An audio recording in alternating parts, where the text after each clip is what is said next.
education over the years. It has been our 14th year when we've been running the DL magazine. And along with the magazine, we have been taking various initiatives in the events, our portals, and our conferences that we've conducted throughout the country. A 360 view of the technology that's been used in the higher education space, school education space, and what are the initiatives that we've taken in the government sector as well. We've been highlighting through our digital learning magazine a few of the covers of that over the years. We've also had an online website where we talk about the latest news in education, both in the private and the public sphere, the latest interviews that we hold of educationalists, and talk of the stories, what is the latest development that is happening. We've done comprehensive coverage of all the players in the field, and the latest innovations that are happening in education. To talk about the events, conferences that we've organized, the World Education Summit has been our flagship event, and it's going to be the 5th year of the World Education Summit that we're organizing in August this year. This has regularly been held in Delhi, where we had two specific sections on school education and higher education. We talk about the skill development that is happening in both the school and the higher education space. Over the years, we've partnered with MHRD, AICTE, Minorities Commission to talk about the education in minorities, as well as IGNOU, all the four till date that we had the World Education Summits. And it has been partnered with these four agencies to have the four World Education Summits over the years. This year we'll be hosting the 5th chapter of World Education Summits. We've also organized state education summits in partnership with the state project directors over the years. And we've done with the state Sarv Shiksha Abhiyan directors in state of Punjab, which was in the year 2013, and we organized one in Madhya Pradesh, which was 2012. We also look forward to partner with various state agencies and do training workshops like that for the development, to talk about the development that is happening at the state levels as well.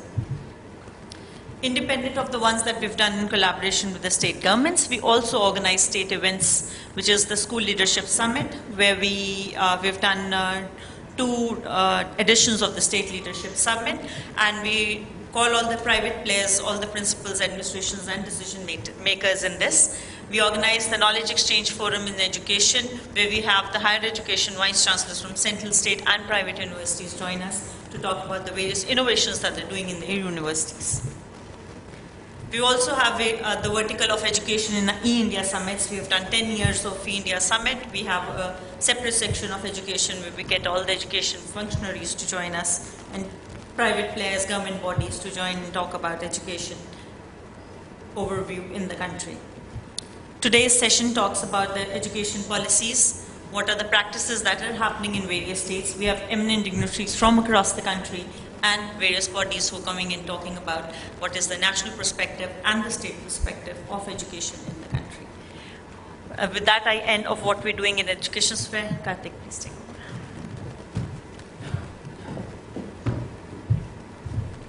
And mainly I would like to tell you about the World Education Summit, which is an international summit annually we do in Delhi. And we are also looking forward to do education summits with various state governments like we do in e-governance and health. So,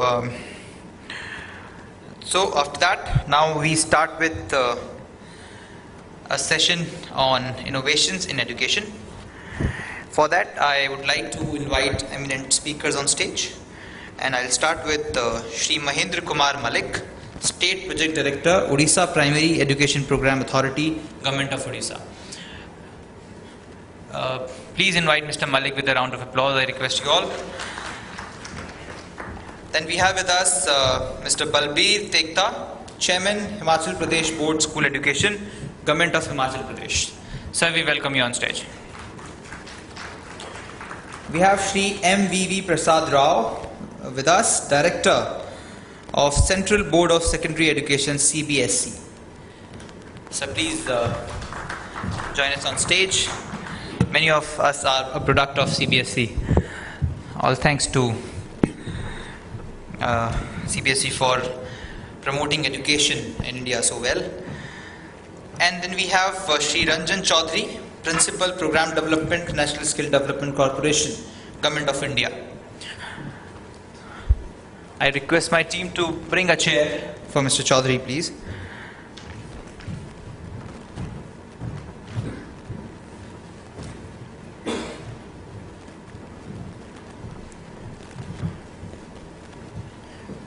I request for a round of applause for our speakers before they start.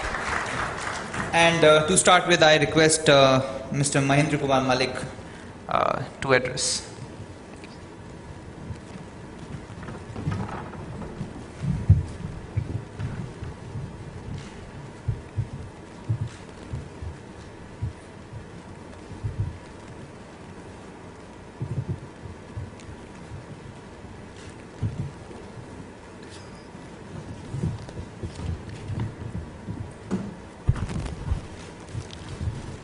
Good afternoon, everybody. Distinguished dignitaries of the dais and senior officers from across the country and all senior officers from Government of India, all ladies and gentlemen.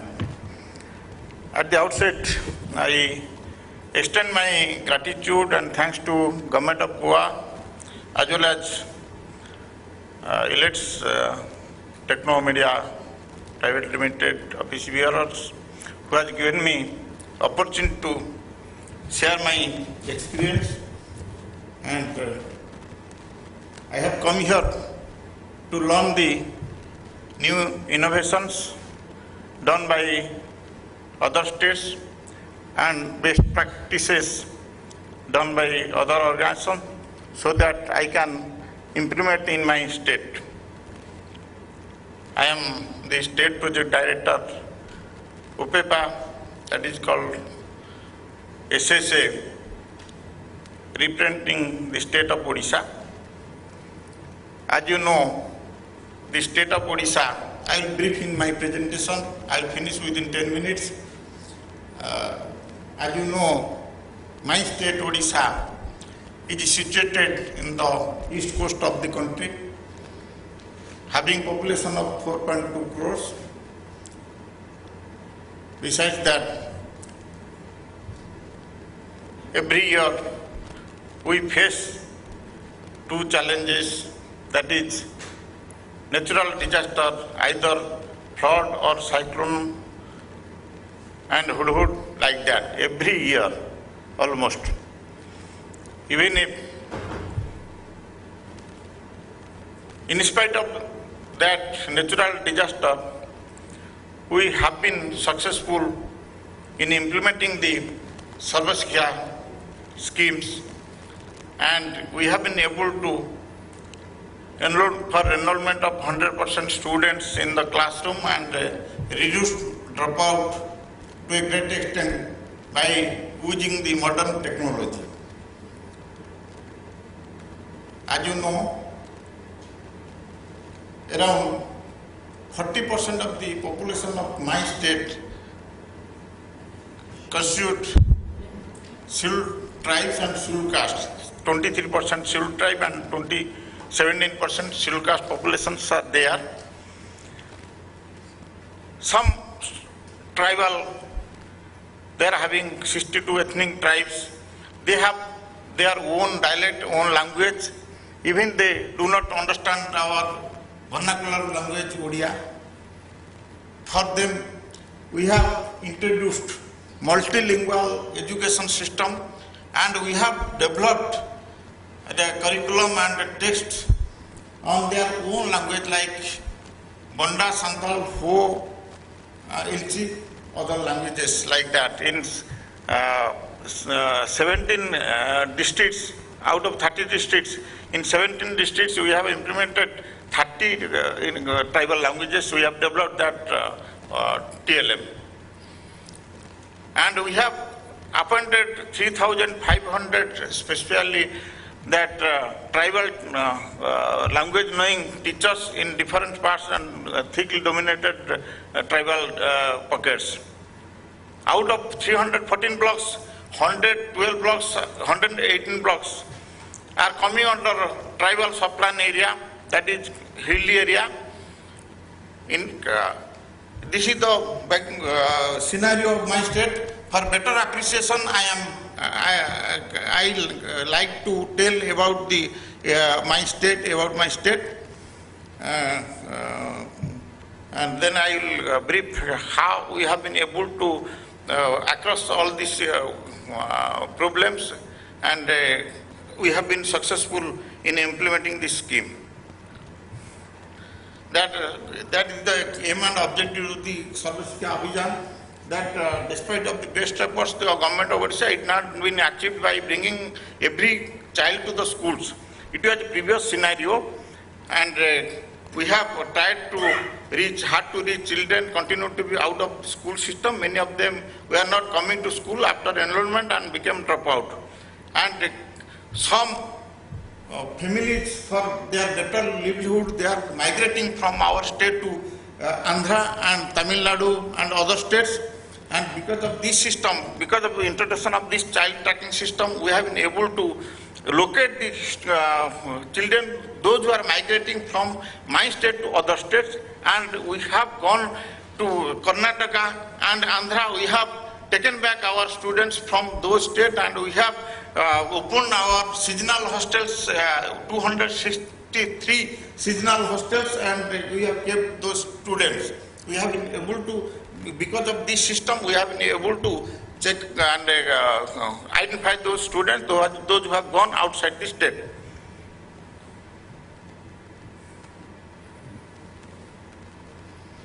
After introduction of the Right to Children Education Act, we have been providing that textbook for all students and 2 pairs of school uniform to each and every students, and also midday meal.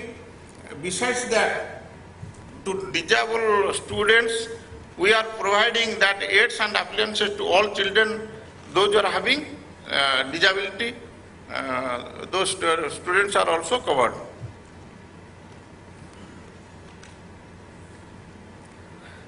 In the year 2001, we introduced this system.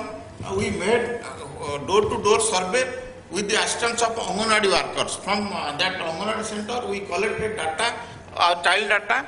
We uploaded in our child tracking system, and all children age group of from 5 plus to 14, they are enrolled.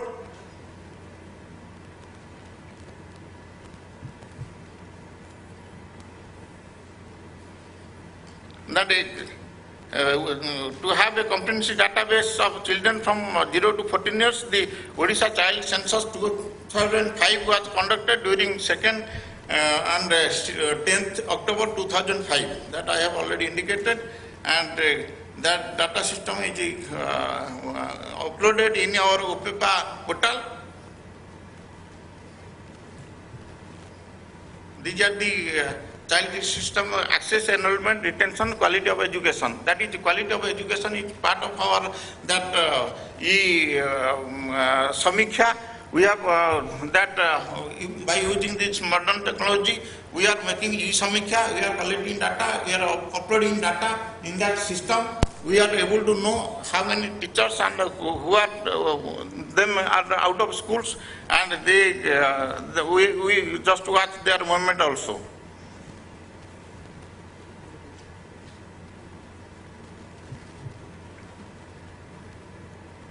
These are the outcome reports on the school and out of school children with reference to child population, generation of educational indicators like GR, NER, etc., reduction of fake, duplicate and double enrollment. By this system, we capture data of all children. Suppose in the name of Rama Sahu, if that name finds place in other schools, that is also physically verified whether the same children is enrolled in 2 schools. To eliminate that fake data, because of that midday meal system and other system, so with the malafide intention, some teachers might be enrolling the students. By this process, that data is through this data, that is identified, and those called fake data are detected and corrected, and in each year that data is uploaded and validated by concerned officials at the block level and district level also.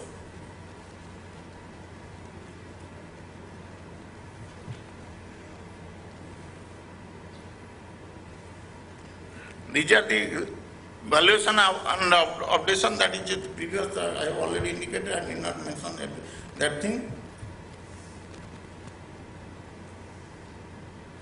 That login and password that has been given to all block users to access on the line CMS software to upload, validate the database and generate the reports linking the outputs from CTS with DICE, gives the detailed information of the education system in Odisha. That is for safety security point of view, that security measures is taken care of, so that that data will not be misutilized or hacked by other agencies.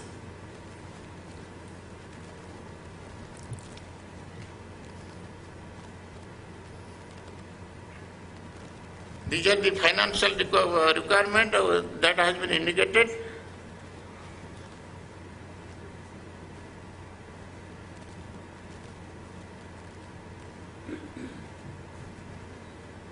These are the some login that user ID password is, that is given in the portal, UPEPA portal, that is done. In each block that each school is uploaded, one can identify the student whether he has received that textbook or not, he has received that uniform or not, whether that aids and appliances, that is also uploaded in the system. If any student is not given that that thing, that is also identified and that is supplied.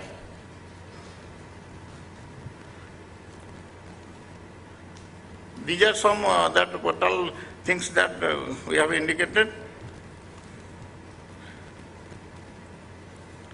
These are the out of school children data from 10 to 11. That has reduced this figure, so that it is only 0.5% out of school children, and 400 some odd children are out of schools now. We have been able to, by this system, we have been able to enroll 100% students in our schools. These are the dropout rate from 2016 to 14-15. It was almost 15%, it has reduced to 3% by using this portal. This is the GR, this is the NAR from 2010-11 to 2014-15. Gradually it has increased. That the utility of CTS, removal of fake, duplicate and double information from the school records, it provides the actual child enrollment in the schools and help in closing and merging of the institution having less child strength. It helps in providing the exact information on child population, enrollment, out of school children, dropout rate, GR, NR, etc., and removed all the fake figures from the previous system. This is these are the outcome, and I have already indicated that the MLE system, we have introduced multilingual education system in our state, and we have developed that TLM. These are the departments. We have opened almost more than 1,500 residential schools by our ST and SC development department. Besides 182 KGBB, Kasturba Gandhi Balika Vidyalaya is functioning, having 100 girls residential facilities are extended to girl students in each block, in educational backward block. 182 KGB are functioning in my state, and in each KGBB 100 girl students from 6, 7, 8, and this year we have also allowed the girl students, those who have passed 8 and admitted in high school, secondary schools, they have been also allowed to stay in that hostel in order to check dropout from secondary level.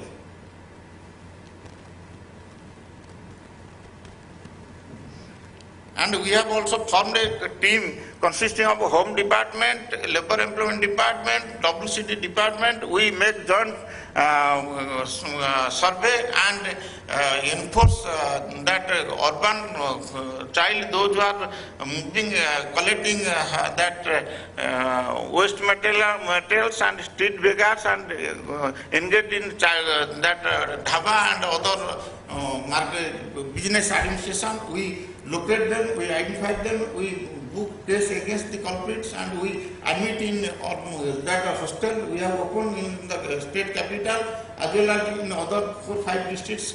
I mean, where there is urbanization, that industrial belt is there, we have opened that school, and jointly we are conducting survey and admitting the student in the hostel. And this has been recognized by Government of India, MHRD, and the Prime Minister Award was, we received Prime Minister Award in the year 2006-07 in this scheme. Thank you. Malik, for sharing details of this award-winning initiative of Government of Odisha.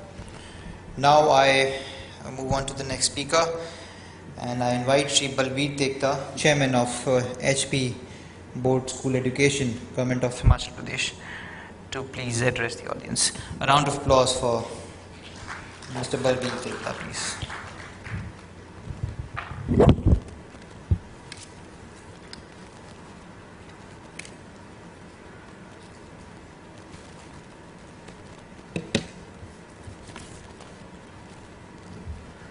Members on the dais, distinguished delegates all across the country, ladies and gentlemen.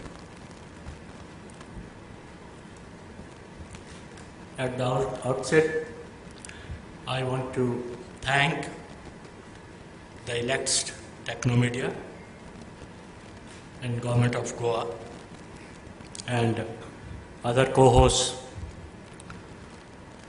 for providing me this opportunity this afternoon to share my experience and some of my views in this Knowledge Exchange Summit 2015.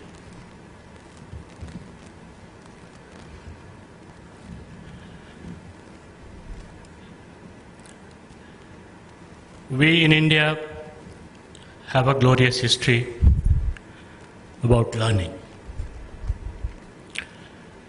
We have instances where people across the world, from China, they would come to Nalanda,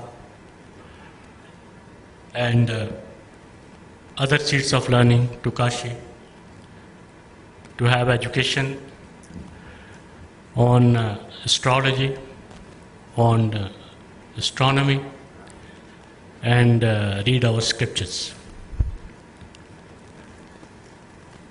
And there was a time when there used to be a lot of emphasis on inculcation of moral values, ethical values into a human being, besides acquiring knowledge. And as we know, only the very few people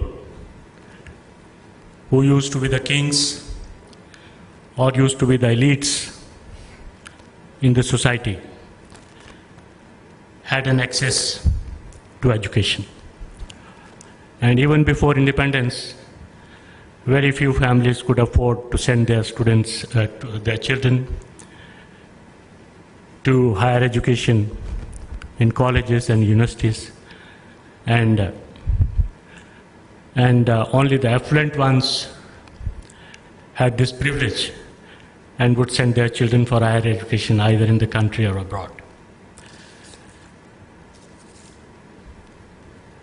Earlier days, as I said, I will just spend about 10 to 12 minutes, as I was told, and I'll complete my dialogue with you. People would, as I said, astrology, astronomy, and Shastra Vidya, weaponry. That used to be a skill imparting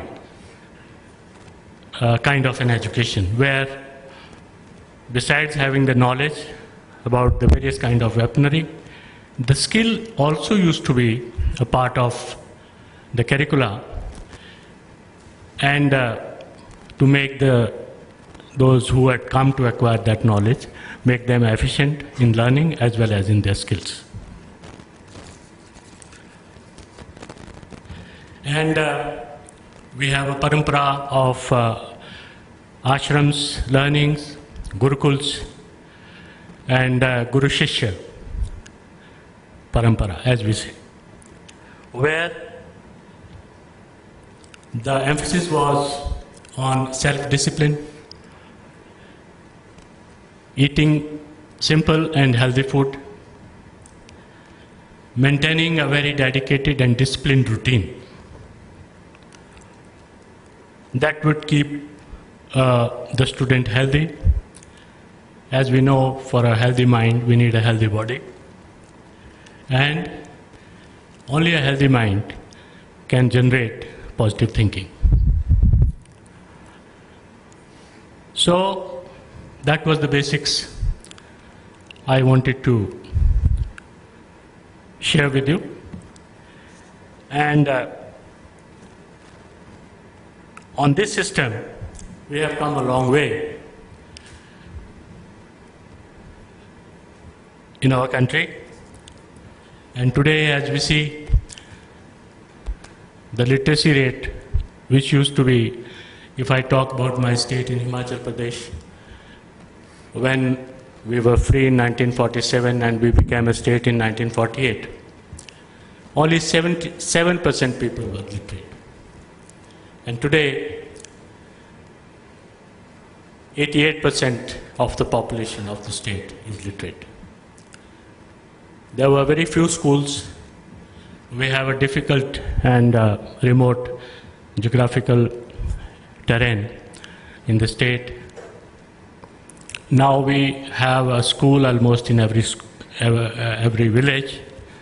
We have more than 17,000 schools in the state, of the size of 65 lakh population. And 16,000 villages we have. So on an average, we have one school for one village. And this year, the present government has allocated 4,400 crores as part of the budget for education, which forms about 25% of the total budget of the state. That is the kind of priority the state government has accorded for expansion of education, accessibility, and to maintain quality.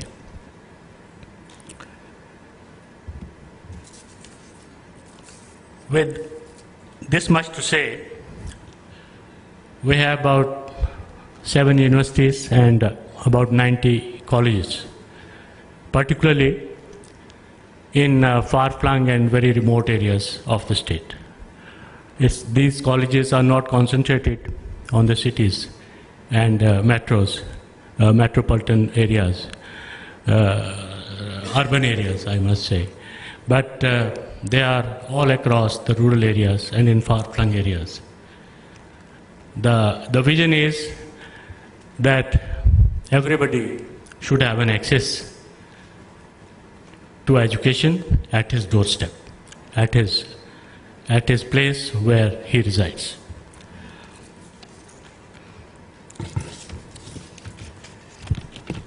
Education, as we know, as they say in Sanskrit, that it is such a wealth which cannot be stolen, and it grows more and more as we spend it. And we, being a young nation, our majority population is young, and our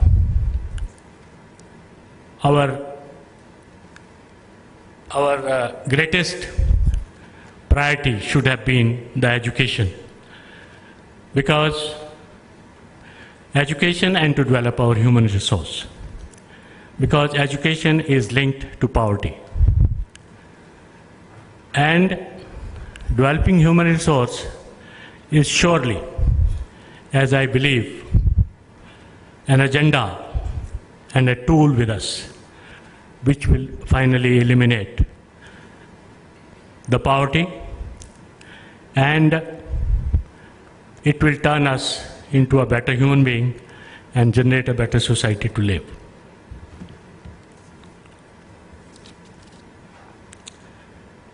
The topic today for this seminar is innovative practices. I don't have much to say about it because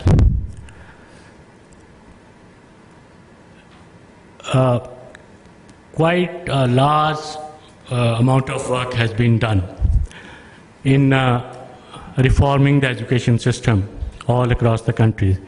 We had been experimenting with the system of education, and from time to time there has been changes. But as of now, as we see, now there is emphasis on vocational education, on IT practices to be introduced into the education as a tool of better learning. Education is, as I said, the teacher-taught relationship. We have two hemispheres. One side is the teacher, other side is the student. Or what I say is Adhyayan and Adhyapan. So the responsibility is cast on both. The more responsibility is on the teacher, because the student has come to acquire knowledge, he has come to learn, he has come to start his life outside his home and family, and with an intention to make himself efficient, capable, a better human being, worthy to serve in a system where he can liberate the ill practices in the society and become useful for the society and for the nation. So what we are doing for a teacher, what should be done? Most of us, as we know, the beaten path is that he should be trained, he should be a lot of emphasis should be on training, reorientation, and also he should also be highly motivated, so that he could motivate his students, the children who come before him. So these are certain areas where I find most of the things are failing for various reasons. Though we have policies in place, we have a lot of resources at our command, but what I say, what is missing is the implementation is missing, because The training is the last priority area I've seen. Last priority area. There is insufficient funding. Most of the money is going to the salaries of teachers, and very little is left for training programs. And there is absolutely, I would say, no interest shown by the teachers for participation of these trainings. Second thing which I feel is that the syllabus, the course contents are designed by various expert bodies, educational bodies, where a lot of research takes place and very good innovative material for teaching is available. But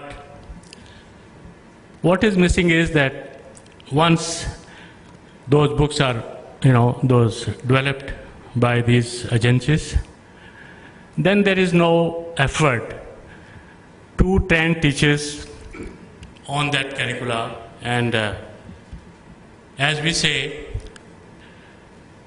today's classroom environment should be a joyful learning environment. Olden days we would see a teacher with a stick in his hand, and that was the imagination and psyche of a student as well as of the teacher. But today there is a thinking that there shouldn't be any examination. We leave it only to comprehensive and continued perpetual evaluation, and students are upgraded to next class. And with this view, the responsibility on the teacher is much more. Teacher has to be a psychologist. He has to be a psychiatrist. He has to be a guide. He has to be a leader. He has to be a skill master. First thing I find is that he has to identify the skill of a child. That is the greatest responsibility on him. It's not only making him understand certain subject. He has to identify what the child is good for, and then he has to groom him up in that mold so that he becomes efficient in that area. Because there is no dearth of learning talent in a child. Every child has something or the other. He has some power or the other. But those hidden powers are to be identified and developed. But unfortunately, this part I find is missing most of the schools. Second thing which I find is that the parameter to judge the student or the child cannot be the same. The examination system has to improve, and it has to change. It has to change for good. For instance, I was reading at one place, if we keep 4 or 5 animals in a row, like an elephant or a tortoise and a fish and a monkey, and give them one target to climb a tree, the monkey would succeed. He may succeed, but a fish may not. Does that mean that a fish is not capable? Would she be a failure in her life? Or would she be thinking that she is worth for nothing? No. Our parameters have to change. In today's context, where we have so many opportunities and options to serve and render our services, the criteria has to change. Once a child starts thinking that he is worth nothing, he will keep on degrading himself, and he will never be a bright child. His capacity to grasp will go down, his retention power and his progress of mind may not be as good as it should be. So therefore, as I say, we have to provide a very congenial environment. Like if we have a good climate and good soil, a good plant grows. Similarly, we have a good classroom learning atmosphere, which is the responsibility of the teacher and of the Department of Education and other people associated with education, so that the child may fructify and grow like a healthy tree.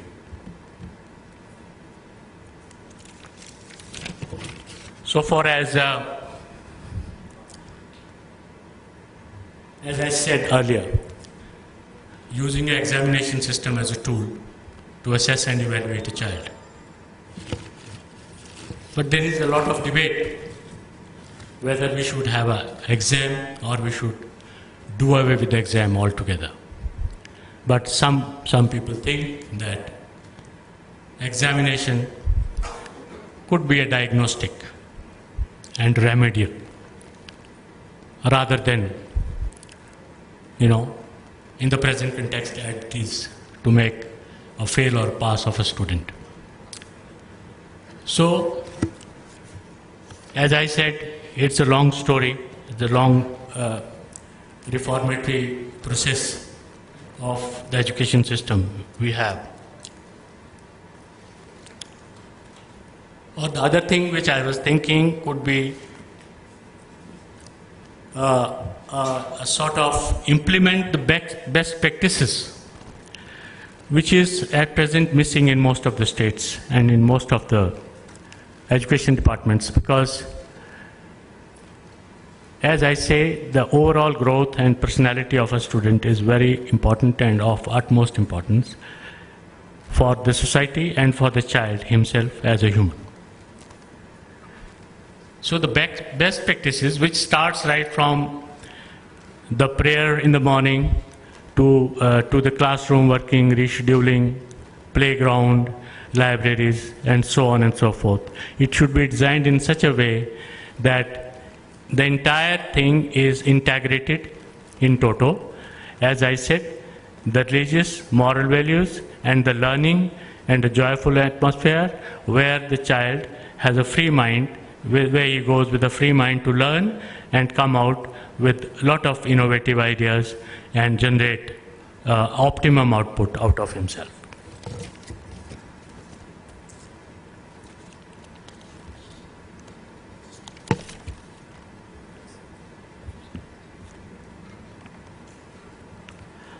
So I got a slip finally.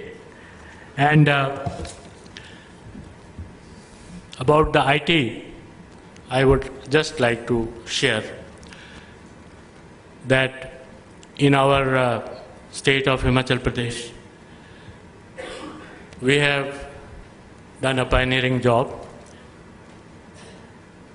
in implementation of IT in governance and in several other areas. And several awards at national levels have been awarded to the state for the best e-governance as a best e-governed state. For instance, we have the revenue records which are available now on the kiosks, on the Suvidha centers which are in every village or in a cluster of villages. Tourism booking is done on a professional electronic media. Even the bus bookings are also done in the Transport Corporation on IT. Service record of the employees are available on the electronic media, and most of the information is available on the departmental websites. And such is the transparency that one does not need to go to any department.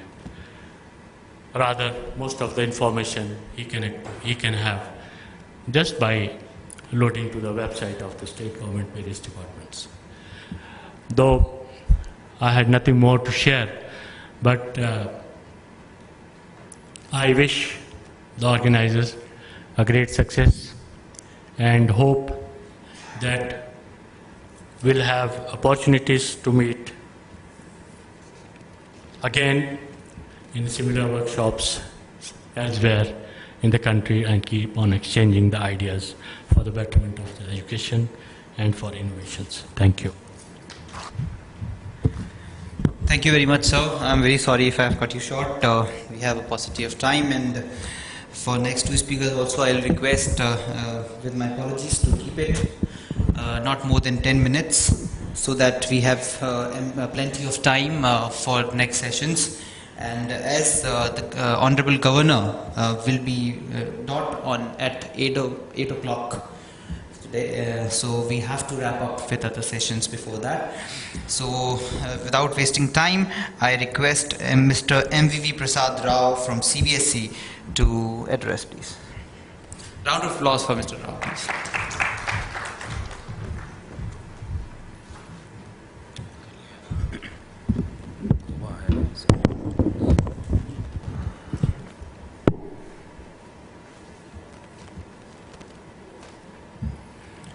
Respected panelists on the dais, honorable senior officers from Government of India as well as the state governments, representatives from the industry, and respected invitees. Well, there is a lot of time constraint. I was reminded of the time, that is 10 minutes. I don't know whether I could be able to do justice in these 10 minutes, but I'll try my best. For the first 5 minutes, I would like to present my views on the education today, and the next 5 minutes would be a small presentation of what are the various innovations that we have taken up in CBSE. All of you are aware that education is a continuous and spontaneous process. And learning is a continuous and spontaneous process. Whether we like it or not, it goes on. And there is a lot of change in the generations, the mindset, the behavioral aspects, and attitudes of the children. There is a lot of change. And we are not able to cope up with the present generation of students. And we need a change. Innovation is also a continuous process in the field of education. And today's education, in fact, doesn't address the problems of the children and also the needs of the country. The education which was there several years before is being harped upon, and we are still depending upon the same kind of system of the traditional education. And this traditional education is just to test the child in physics, chemistry, and mathematics. And the parental mindset is also such that if the child gets 90% or 95% of the marks in these subjects, he is a very bright child. This is a very unfortunate situation that is going on. The children coming out of this system are failures in the society. They're not being taught what is needed for their personality development. Even the parents and the society is also very much conscious about the child's development in the academic areas rather than the personality development areas. And there is a need, urgent need rather, to address these issues. One of the major issues that we are encountering today in the school situation is the discipline. Indiscipline is growing everywhere, untouched and unaddressed. Discipline is also to be taught in the schools. Now that is a situation because of the change in attitudes and the behavioral aspects. We need to tell the student, we need to teach the students in the classroom itself. Rather, we need to integrate in the curriculum itself about the aspect of discipline. Fundamental rights are guaranteed by Constitution. Doesn't matter that we should walk in the middle of the road. Every child must be taught to know that a fragment of discipline must be combined with the freedom. Freedom is guaranteed by the Constitution. Fundamental duties are given in the textbook, but no teacher takes pain to explain the child what are the fundamental duties. The child's mindset is that they have freedom, and the freedom is guaranteed, and therefore they can do anything as they feel. So this kind of situation is prevailing in the society, and this is a very dangerous kind of system, and all of you need to join hands to eradicate such kind of system. Innovation in education is highly essential today, and there is an urgent need to integrate skills with the education. Skill education, we are talking about the skill education for quite a long time. We are not new to the vocational education. Vocational education has been going on for the last so many years, but still there is a mindset from the children, the teachers, and the parents that skill education is inferior to the traditional education. But the fact lies that when this skill education is not combined with the traditional education for the child, when the child coming out of the schools, and they are cutting a very sorry figure in the society because they are fit for nothing in the society. They are not able to employ themselves. We are talking about the unemployability, but the reality lies that we are producing children we are training children in one direction, whereas something is needed in the other direction. We know that in industry, there are certain needs of the industry. There is a lot of employment in the industry, in various fields, various sectors. But the problem here is we are not training the children towards the needs of the industry. We are producing only the graduation, the post-graduation, the doctorates, who doesn't know any values, the morals, the ethics, and also to behave in the society. And they do not know any kind of skill.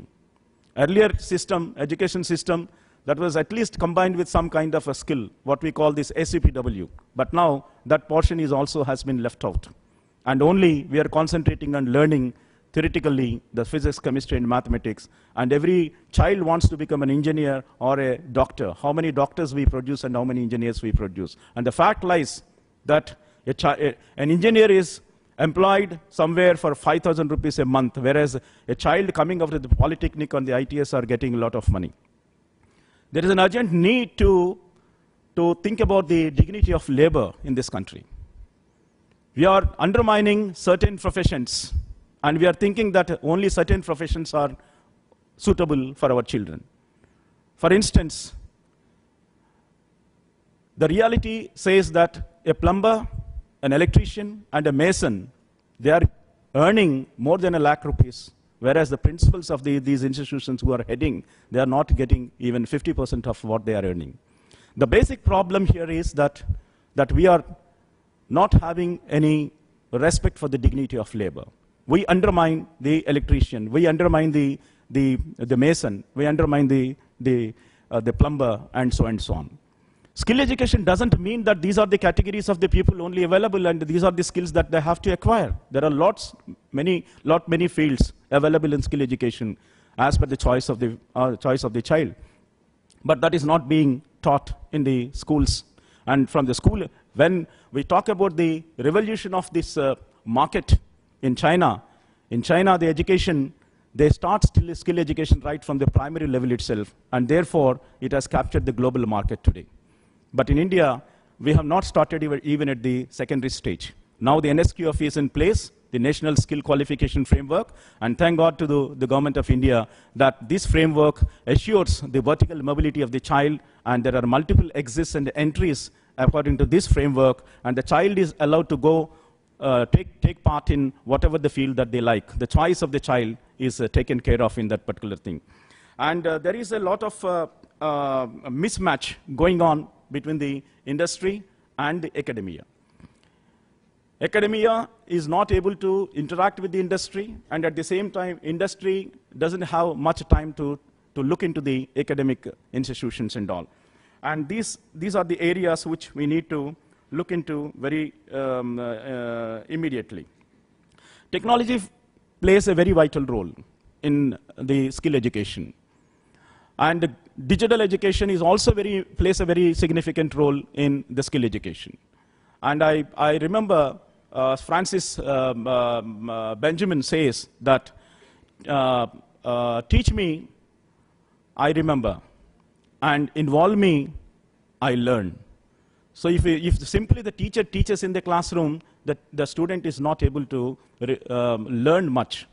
So involvement of the child in skill education, in practically oriented and scientific oriented activities will help the child to learn and involve themselves. Every child must be able to acquire certain skill of his own choice, so that there are a lot of dropouts in this country. So when the dropouts are there, they are not able to do anything at all. Even for mere pass of a class 10 doesn't ensure the child to become an employee. But if the skill is provided at a class 9 and 10 level, or 8th class, 9th class, and 10th class level itself, when this child by compulsion becomes a dropout, then he could be able to employ himself or become an entrepreneur or join some company with the skills that he has acquired during the school times. And we need to target the rural population. When we talk about the innovations, when we talk about this digitalization, when we talk about the ICT and IT, the most important factor that we need to address is the bridging of the gap between the urban and the rural area. And secondly, we have the technology, but the technology is misused in these educational institutions. And there also, there is a biggest problem that is being created. Technology is meant for both good and bad, but this needs to be taught in the schools itself, even to the teachers also, in what way they can best make use of this technology for the betterment of the child and also for the betterment of learning. And sensitization of the training programs for the technology is very, very essential for the teachers as well as the students. And SKPs, the skill knowledge providers, there are a lot of SKPs available in this country, those who are specialized and those who are expertise in certain fields, but unfortunately there is no linkage between the academic institutions and these SKPs. And these SKPs must be encouraged to a certain extent so that they have a strong relationship between the academic institutions, and therefore they could be able to give something, some strength to the academic institutions. And I will, because the time constraint is there, and I will take only a few minutes to show what initiatives that the CBSE has taken in the field of this education. Very quickly, I'll go through that.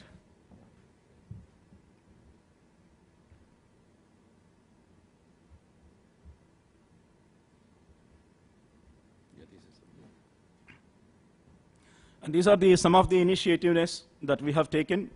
The one is the life skills education. And we have introduced this life skill education in class, say from class 6 onwards. There are emotional skills, the behavioral skills, attitudinal skills, and these skills are included in these life skills. And we have the evaluation through the grades also. There's a continuous and comprehensive evaluation. Earlier, the system was entirely different, the year-end examination. But today we have, for the secondary classes, that up to class 10, that the children are involved in assessment for the formative 1 and formative 2 to formative 4, and 10 marks each at the school level itself, where the child is continuously assessed by the teacher. And we have environmental education. We have introduced this environment education as a compulsory subject from class 1 onwards. The child is expected to know what is this environment and all, and at least 2 periods are prescribed for that. And we have prepared some materials also for this environmental education from CBSE side. And a handbook for the teachers also has been prepared to empower the teacher to teach in a better way. And we have the mathematics laboratory in schools. And this is a compulsory for all the schools. And we have introduced this right from 2002 to 3. And we have a manuals of mathematics laboratory and all. We have the domestic practicals also. And the very aim is to remove the fear for mathematics amongst the children.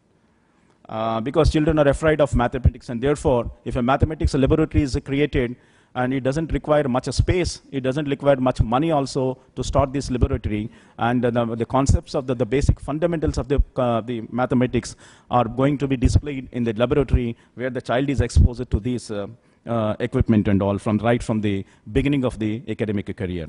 And we have this mathematics laboratory will provide a conducive ambience for the students.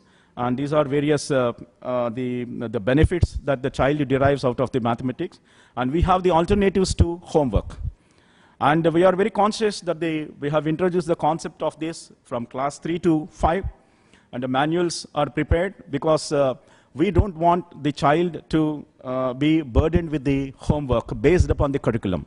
We move away from the curriculum, beyond the curriculum, and prepare a very joyous, very joyful and cheerful homework assignments that the child is assessed in. Only the positive things are taken while assessing the child.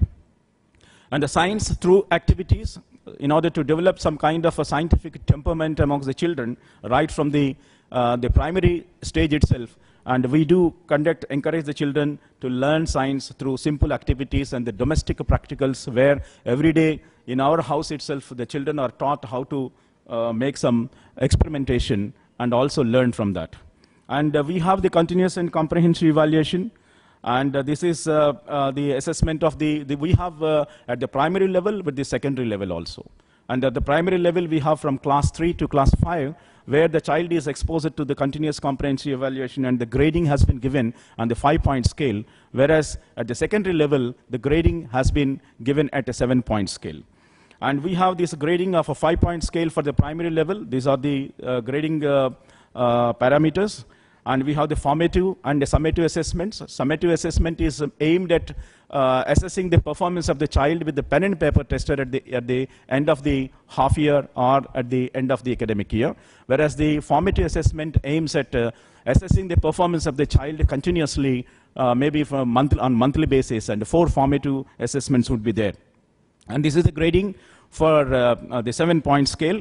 And empowerment of the teachers also we take care of, and a new syllabus, new courses, and a new approach in pedagogy, and extensive and continuing training of the teachers. And we extend help for the training of the teachers very frequently.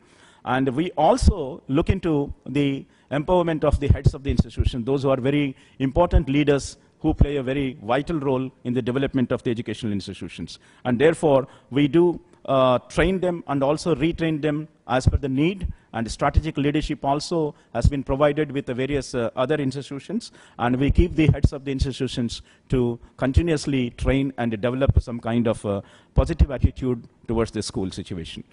And we have some of the activities that are Maths Olympiad we conduct with the National Informatic Olympiad also, and we also conduct some national science exhibitions at the national level, a quiz program, Heritage India quiz, essay competitions, and so on. And there are incentives even for the higher achievers also. Those who are the meritorious students are given some scholarships by the board for pursuing their higher studies of engineering and other studies. And we give some merit scholarships also for pursuing professional courses, as well as the single girl child in class 11. And we have competition to promote innovation and creativity, the national competition for technological innovation and traditional knowledge exclusively for school students. And we also, the National Innovation, along with the National Innovation Foundation in Ahmedabad, collaborate in this venture. And we have adolescent education programs where the child's psychology is very, very important. When the child grows from pre-adolescent to the adolescent, there are certain problems which need to be addressed in the co-educational institutions. And therefore, we sensitize the children on this aspect of the adolescent education. And we also have a system of Sahodaya complex, where the aim of this Sahodaya complex is the group of institutions in a cluster level, they form together and help each other in whatever the areas they want help from the other institutions. It is not a CBSE-owned body, but it is some kind of a unity that is formed with a group of schools of that particular area to share the knowledge as well as help each other in whatever the areas that they can.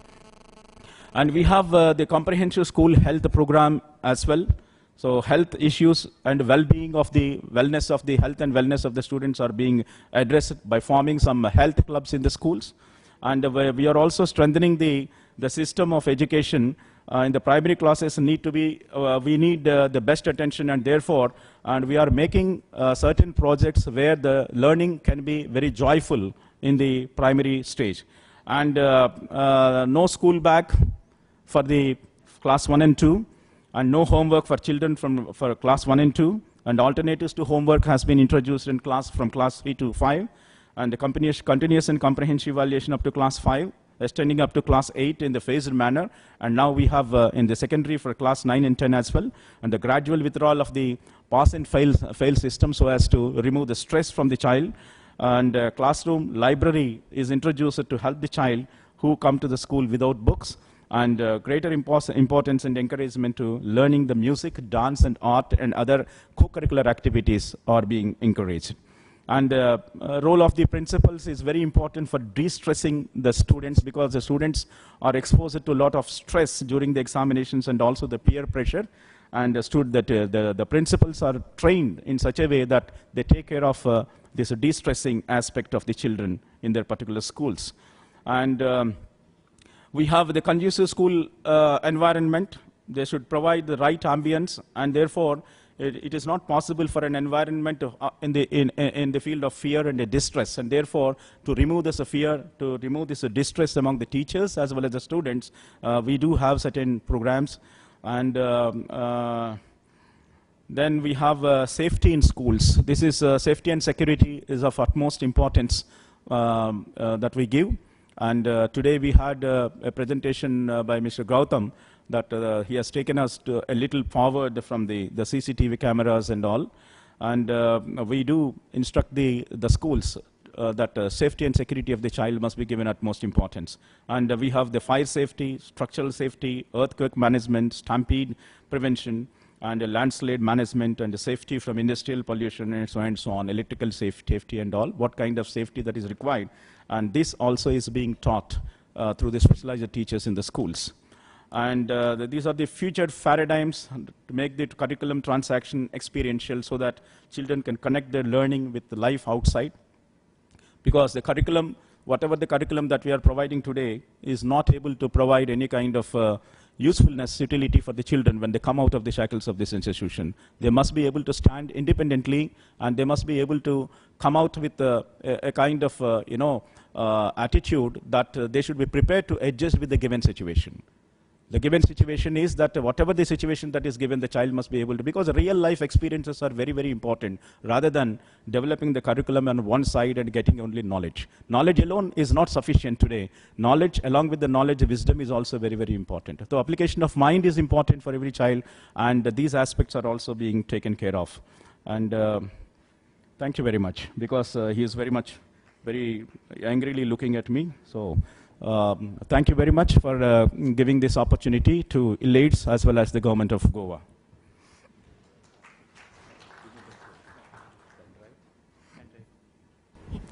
I'm very sorry, sir, for unfortunately we are not fortunate enough to listen to you for so long. But I'm sure that offline we'll be able to share, get to know about sir's view. Sorry again, sir, for this. But I invite the next speaker, the last speaker of this session, but not the least, Mr. Ranjan Chaudhary, Principal Program Development, National Skill Development Corporation, Government of India. Sir, I request you to just keep it in brief. Thank you, sir. And round of applause for our speaker.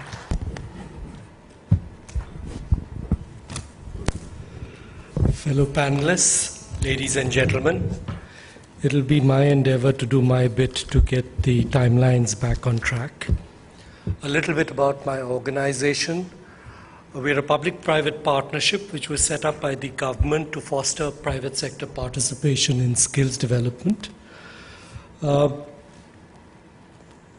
In the last 5 years that we've been in operational, we've worked towards trying to get convergence between skills and education, because though previously they were perceived to be distinct and there was almost a Chinese wall, increasingly what is understood is that skills is an integral part of education if you look at it holistically. We started off with a pilot with the government of Haryana about 3 years back, And that turned out to be pretty successful. The first batch that was trained by NSDC partners, jointly with schools, with certifications by sector skill councils, had the outcome of these school kids, when they passed class 12, get jobs which were ranging from 7,500 to 12,000. And those who got 12,000 were when they became retail associates with Marks and Spencers and other retail companies. Today, through this initiative, we are now in 10 states. Similarly, the skills has also been taken into colleges, the second and third year. And just to give, it's just that the sort of job roles that we are looking at for college students is more aspirational. And to give you one example, the courses that are being run in Delhi University, which are very successful, is that of a diabetes educator. Finally, coming to the topic, which is all about innovation and use of technology. Two buckets. As far as our using technology to actually deliver training, I'd just like to mention two things. One is that a number of training partners who we have, they use simulators to actually impart training to the candidates. This ranges everything from welding to painting to forklift operators. Also, when you look at it, some of the profile of those who are being taught such job roles, they have challenges when it comes to academic. So when one uses technology to train them, the outcomes are so much better. Some of our training partners are also using common service centers, which are there in villages, to reach the last mile to be able to provide education using computers even at the village level. You'd be happy to know that in NSDC we also have a separate, there are various initiatives that we have apart from creating training capacity and looking at quality through sector skill councils. One of which is that we've got an innovations vertical within the organization.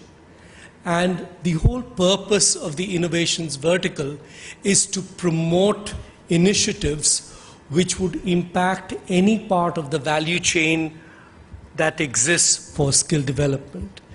And I'd like to mention about 3 or 4 just to give you a flavor as to what is happening. The first one is that we are promoting an organization called AVR Edge, which is, or rather already has created, a digital employment exchange based on artificial exchange. What happens is that you're able to process very large numbers of job descriptions vis-a-vis the biodata that is there and match employees with employers effectively. The second one is something called Question, and what they have developed is a platform on the mobile phone, and they have trained more than 2,000 people using this mobile technology. The other one is an organization called Milap. At times, funding is very important when it comes to fee-based vocational training initiatives, which is what we promote. And Milap looks at crowdfunding amounts from high net individuals and channeling it to different youth who need to pay for education but are unable to do so in the short term. And the details of each candidate is fed back to the those who funded such training. That is, in a nutshell, about who we are, what we do, and also some of the efforts that we have in fostering innovation and technology in this space. Thank you.